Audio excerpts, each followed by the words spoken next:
नमस्कार दोस्तों। आज हम कक्षा 4 गणित कार्यपुस्तिका के कार्यपत्रक 4 को हल करेंगे। पहला प्रश्न है, नीचे दी गई संख्याओं को अंकों में लिखिए। सबसे पहले दिए गए शब्दों को ध्यान से पढ़िए और उन्हें अंकों में बदलना है। पहला है 97, आंसर होगा 97। दूसरा है 331, आंसर होगा 331। तीसरा है 130, आंसर होगा 130। चौथा है 999, आंसर होगा 999। पांचवा है 256, आंसर होगा 256। छठा है 678, आंसर होगा 678।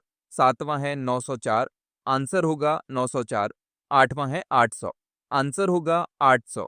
नौवां है 707, आंसर होगा 707। 10वां है 555, आंसर होगा 555। इस प्रकार सभी संख्याओं को सही अंकों में लिखना है। दूसरा प्रश्न है, अंतरराष्ट्रीय अंकों को देवनागरी अंकों एवं रोमन संख्यांक में बदलिए। सबसे पहले समझते हैं कि अंतरराष्ट्रीय अंक क्या होते हैं। जो अंक हम रोज लिखते हैं, जैसे 1 2 3, इन्हें अंतरराष्ट्रीय अंक कहते हैं। जो अंक हिंदी में लिखे जाते हैं देवनागरी अंक होते हैं। रोमन संख्या अंग्रेजी के अक्षरों से लिखी जाती। अब 1 से 9 तक कैसे लिखते हैं, जैसे ध्यान से समझिए। 1 का देवनागरी अंक ये और रोमन संख्या ये होती है।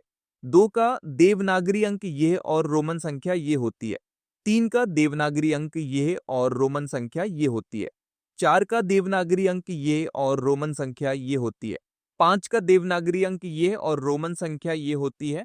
6 का देवनागरी अंक ये और रोमन संख्या ये होती है। 7 का देवनागरी अंक ये और रोमन संख्या ये होती है। 8 का देवनागरी अंक ये और रोमन संख्या ये होती है। 9 का देवनागरी अंक ये और रोमन संख्या ये होती है।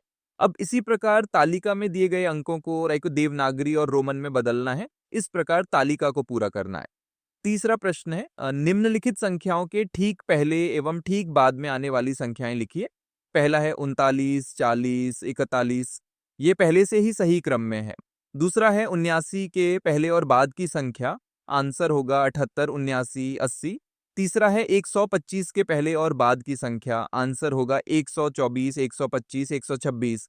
चौथा है 237 के पहले और बाद की संख्या, आंसर होगा 236, 237, 238। पांचवां है 592 के पहले और बाद की संख्या, आंसर होगा 591, 592, 593। छठा है 99 के पहले और बाद की संख्या, आंसर होगा 98, 99, 100।